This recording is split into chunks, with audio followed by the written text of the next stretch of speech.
I want to tell you about a moment that happened to me last week because I have a feeling you've had this exact same moment, and nobody really talks about it out loud. I was standing at the register at the grocery store. My son was hanging off the side of the cart the way he does, asking me for the 12th time if he could have the cereal with the cartoon tiger on it, and the baby was starting to fuss in the carrier. And I was watching the little screen where the numbers climb as the cashier scans everything, and I watched it go up, and up, and up. And I hadn't even bought that much.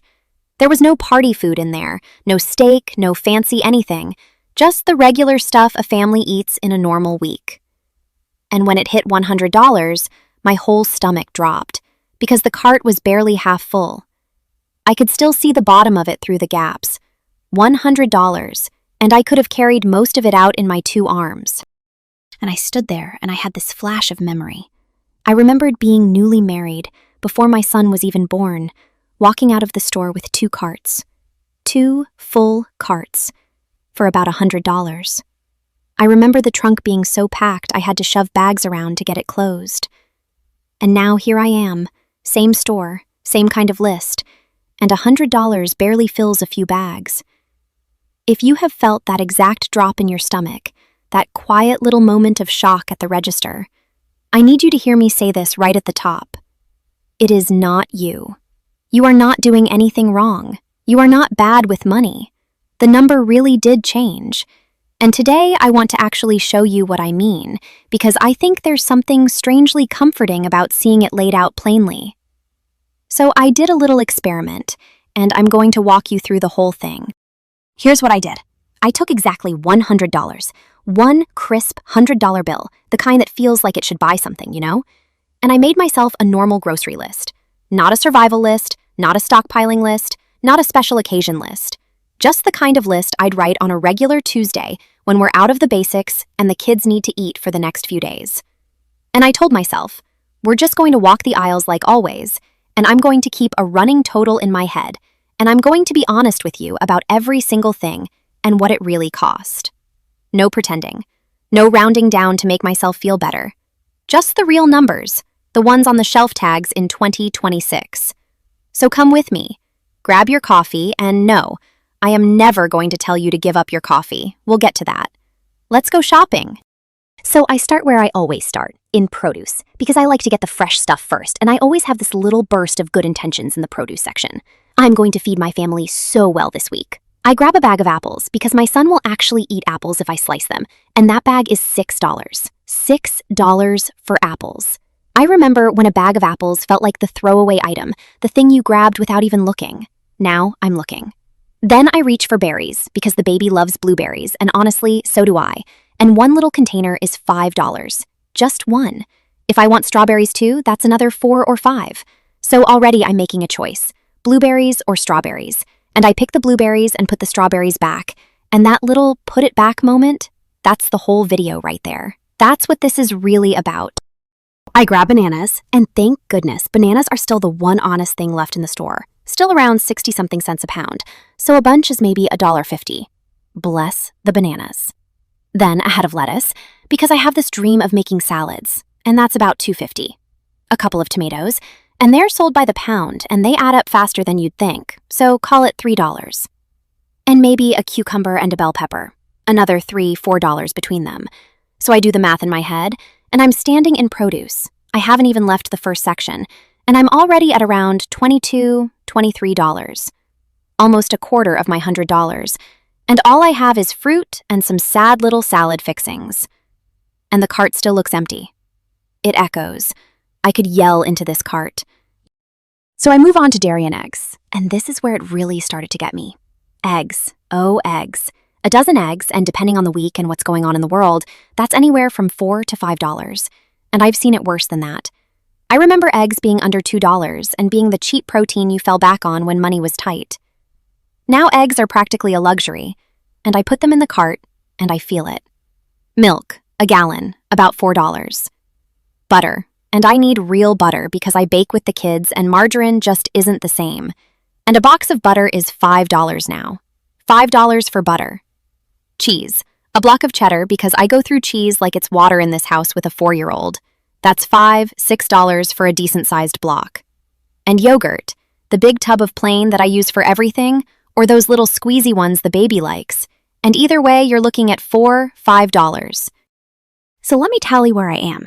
Dairy and eggs just added, about $23, $24 more dollars. So now I'm somewhere around $45, $46. And I have fruit, some vegetables, eggs, milk, butter, cheese, and yogurt. That's it. I'm not even halfway down my list, and I'm nearly halfway through my $100. And I want to stop right here for a second, because I think this is the exact spot where a lot of us start to feel that hot little wave of shame creep up. Like we should somehow be able to do this better. Like there's a version of us who's smarter with money, who could fill this whole cart for $100. And I just need to gently tell you, that version of you doesn't exist, because those prices don't exist anymore. You are not failing a test. The test got harder while you weren't looking. Now, before I keep going down the aisles, I want to pause and say something real quick. If this is landing for you, if you're nodding along or you had to put something back at the store this week too, do me a favor and hit that subscribe button. I'm Alora, and this whole channel is just me, a regular mom, talking honestly about money the way I wish somebody had talked to me, without the lectures and without making you feel small. I post a few times a week all about real family money stuff, the stuff we actually live. So subscribe and come hang out with us, because we're all figuring this out together, and it is so much easier when you don't feel like you're the only one.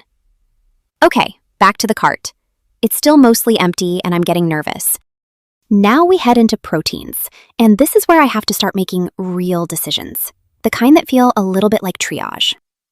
Chicken breast is around $4 to $5 a pound, so a family-size pack is easily $12, $13. Ground beef, and my kids love a taco night and a simple spaghetti, is about $6 a pound now, sometimes more, so even a pound and a half is $9, $10. And I stand in front of the steak, just for a second, the way you look at something in a museum. There's a nice-looking pack of steaks, and it's $18, and I think about a Friday night dinner, and then I think about my running total, and I put it right back. No steak this week, maybe next week, except next week I'll do the same math and probably say the same thing. I grab a small package of deli turkey for the kids' sandwiches, and even that little thing is $6 or $7, which used to feel like nothing and now makes me wince. So proteins just added around $30, even being careful, even skipping the steak. And now I'm hovering right around $75, $76. I have fruit, vegetables, dairy, eggs, and some chicken and ground beef and lunch meat. And I have $24 left, and I still haven't touched the pantry, the bread, the snacks, or any of the stuff that isn't even food. $24. Let me tell you how fast that goes. Bread. A regular loaf of decent sandwich bread is $3, $4 now. Pasta, and thank goodness pasta is still one of the cheaper things. A box is $1.50, $2, so I grab a couple. Rice, a bag of rice, and that's still a decent value, maybe $4 for a bag that'll last us. Peanut butter, the mighty jar of peanut butter that has saved more of my dinners than I'd like to admit. That's $4. A jar of pasta sauce, because a jar of sauce and a box of pasta is a whole meal on a rough night.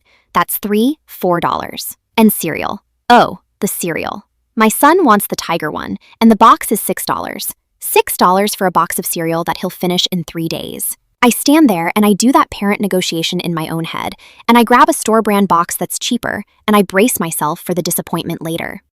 So the pantry just quietly ate up what? Another $18, $20?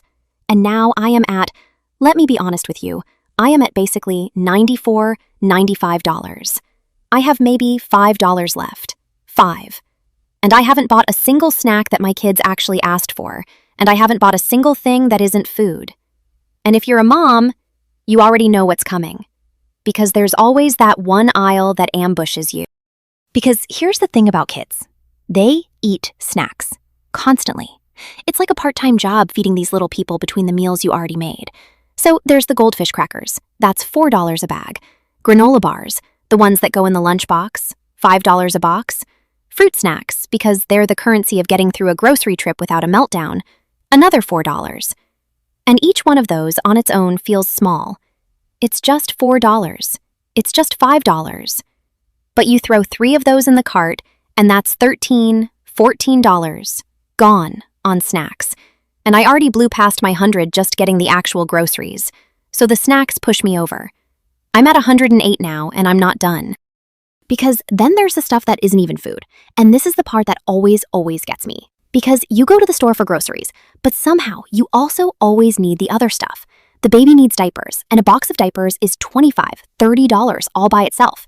And it's not optional. The baby is going to need them whether my grocery budget likes it or not. Wipes, another $5, $6. Paper towels, because we go through paper towels like a family of messy raccoons. That's another $8, $10 for a pack. Dish soap, $4. And none of that is food. None of it fills a single belly. But it all comes out of the same $100, the same weekly money. And it always sneaks in and blows the whole thing up. So let's just be honest about where we landed. My cart, my normal, careful, no-frills cart, with no steak, with the store-brand cereal, with the strawberries put back, came to well over $100. If I'd added the diapers and the paper towels to this same trip, I'd be pushing $150, easy. And what did I get for it? Enough food for maybe 4 or 5 days if I'm smart and nothing goes to waste and nobody has friends over. Not a full week. No treats, really. Nothing extra. Nothing fun. Just the bones of getting my family fed. And I stood there in the parking lot, loading these few bags into a trunk that used to be packed to the roof, and I felt that familiar sting behind my eyes. And I want to talk about that sting because I think you felt it too. Because here's what that sting is. It's not really about the money, not entirely. It's about feeling like you're working so hard and it's still not enough.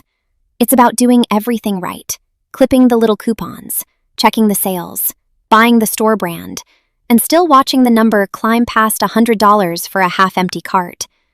It's that quiet fear that says, if it's this hard now, what about next year? And I want to take that fear and just hold it for a second and tell you the truth about it. The truth is that prices genuinely, measurably rose. This is not a story you're telling yourself. Groceries cost dramatically more than they did just a few years ago. That is real. That happened to all of us at the same time, and it was not a choice any of us made. So when that voice in your head says you should be able to do this on less, I need you to answer it with the facts. The facts are on the shelf tags. It's not you. Okay, so I could just leave it there at the sad half-empty cart, but I would never do that to you.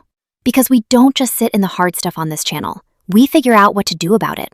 So let me pivot, because I have spent the last couple of years getting genuinely better at stretching this money. Not through misery, not through some intense spreadsheet system that falls apart by Wednesday, but through a handful of real, doable things. And I want to hand them to you like a friend passing you the good stuff over the fence. None of this is about being perfect.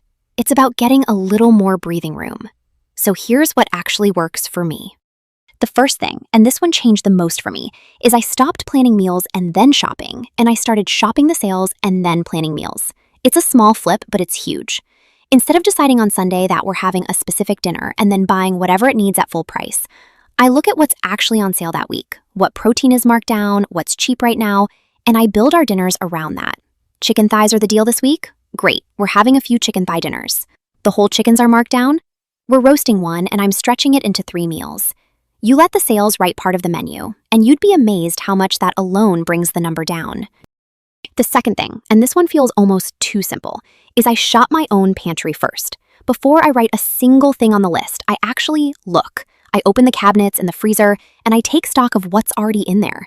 Because I cannot tell you how many times I bought a 3rd jar of pasta sauce or another bag of rice, while 2 were hiding in the back. There is money sitting in your kitchen right now, food you already paid for, and half the trick is just using it before you buy more. Some weeks, I challenge myself to build 2 or 3 dinners entirely out of what we already have, and it's like finding cash in an old coat pocket. Third, buy whole, not pre-cut. I know the pre-cut stuff is a lifesaver on a busy night, I really do, and I'm not going to shame you for the bagged salad or the pre-sliced fruit, because sometimes your sanity is worth the extra couple dollars. But when you can, that whole head of lettuce is half the price of the bag. The block of cheese is cheaper than the shredded, and it melts better anyway. The whole carrots cost a fraction of the little peeled ones. You're paying a premium for someone else having done the chopping, and on the weeks that are tight, Doing a little of that chopping yourself keeps real money in your pocket. Fourth, and this is the big one for actually feeding people, lean on the cheap protein anchors. Because protein is where the money goes, right? So I've gotten really friendly with the affordable ones. Eggs, even at $4 or $5 a dozen, are still one of the best deals in the store when you think about how far they stretch.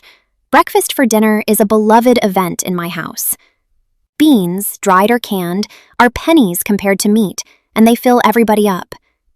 Chicken thighs instead of chicken breast. Because they're cheaper, they're more forgiving to cook, and honestly, they taste better. And canned fish, your tuna and your salmon, cheap protein that keeps in the pantry forever.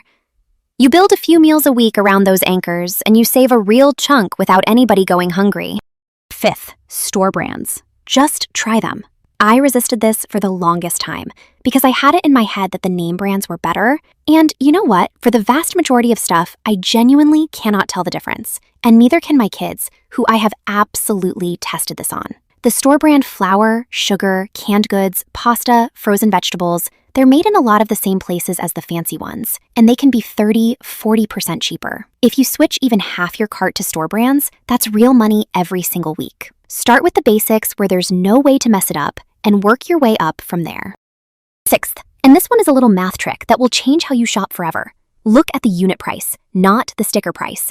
That's the tiny number on the shelf tag, the price per ounce or per pound, usually in small print on the corner of the tag.